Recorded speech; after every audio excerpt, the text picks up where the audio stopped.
নমস্কাৰ বন্ধু বান্ধৱীসকল, আহকচোন আজি অন্য এটা ৰেচিপিলৈ আগবাঢ়োঁ। আজিৰ ৰেচিপিটো হৈছে এয়া দেখিছে মচুৰ দালি, অকণমান মাছ লৈছোঁ, কচু পুলি, কঁঠাল গুটি, বন বিলাহী, কেইটামান কেঁচা জলকীয়া, এটা পিঁয়াজ, এটা নহৰু। কেনেকৈনো ৰেচিপিটো বনাওঁ শেষলৈকে চাই যাব। প্ৰথমতে এই প্ৰেছাৰ কুকাৰটোতে মই সিজাই ল'ম। সেই কচুখিনি দি দিছোঁ।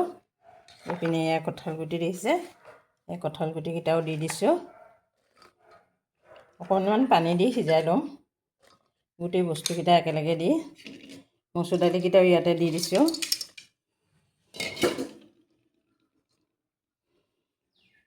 ইফালে সৰু বন বিলাহীকেইটাও দি দিম। এই বিলাহীকেইটাও দি দিছোঁ ইয়াতে। এতিয়া ইয়াতে পানী দি পেলাই অকণমান সিজাই ল'ম।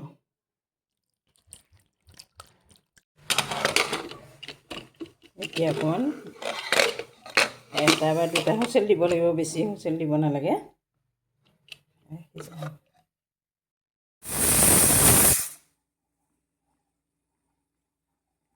এয়া দেখিছে প্ৰেছাৰ কুকাৰ। এতিয়া মই এইখিনি সিজি গ'ল, অফ কৰি দিলোঁ।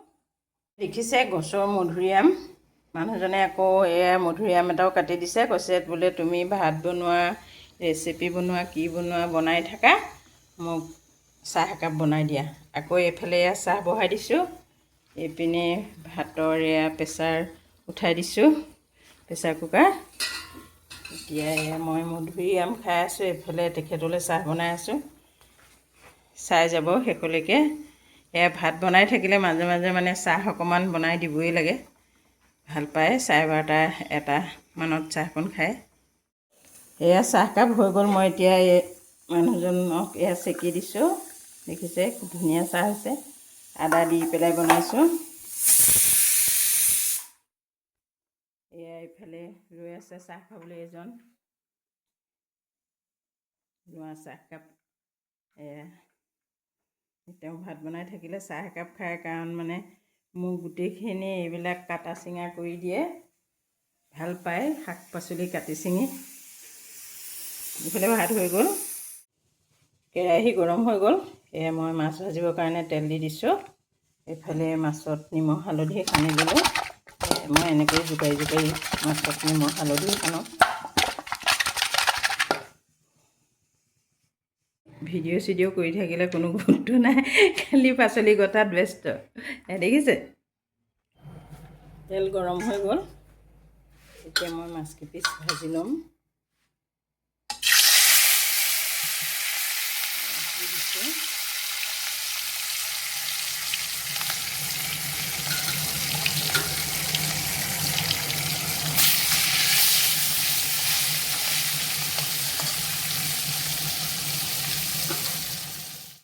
মাছকেইপিচ ভজা হৈ গ'ল।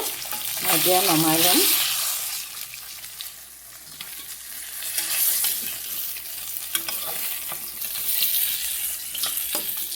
এইফালে দেখিছে, এইপিনে আকৌ অকণমান বইল মাংস বনাই আছোঁ। বইল মাংস, আলু, বিলাহী, পিঁয়াজ, আদা, নহৰু। এতিয়া প্ৰথমতে তেলত মই কেইটামান পাঁচফোৰণ দি দিম। এই পাঁচফোৰণ দি দিছোঁ। নহৰু, আদা, কেঁচা জলকীয়া এইখিনি একেলগে দি দিছোঁ।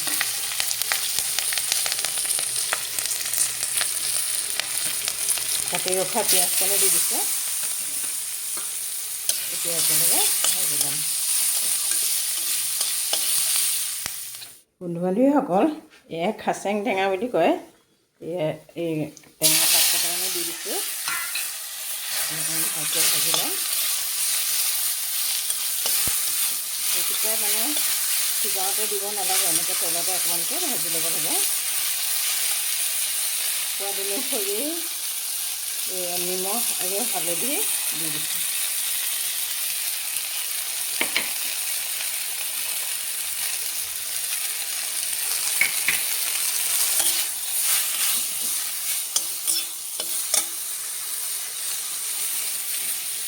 এতিয়া কচু পুলি, কঁঠাল গুটি, মচুৰ দালি ইয়াতে ঢালি দিম।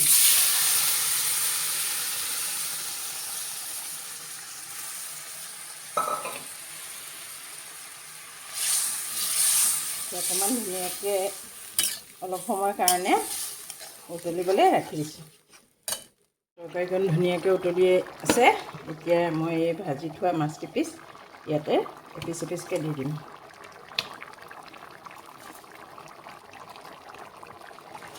আপোনালোকেও এনেকৈ বনাই খাবচোন। গৰম দিনত কচু পুলি, কঁঠাল গুটি, মচুৰ দালি, বিলাহী থাকিলে বিলাহী দিব, ঔটেঙা থাকিলে ঔটেঙা দিও বনাব পাৰি।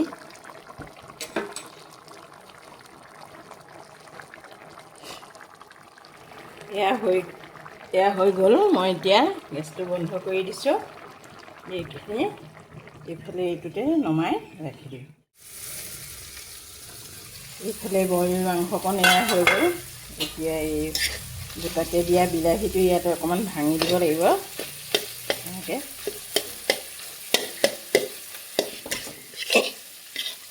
এইফালে আকৌ এয়া চব্জিও হৈ আছে।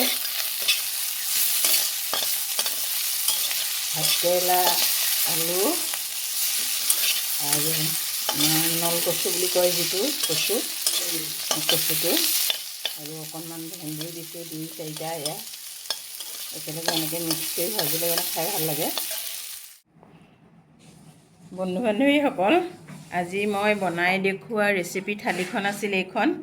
এইফালে কচু পুলি, কঁঠাল গুটি, মচুৰ দালি আৰু মাছৰ তৰকাৰী, বইল মাংস, মিক্স চব্জি। থালিখন চাই কেনেকুৱা লাগিল কমেণ্টত জনাবলৈ নাপাহৰিব। আজিলৈ আহিছোঁ।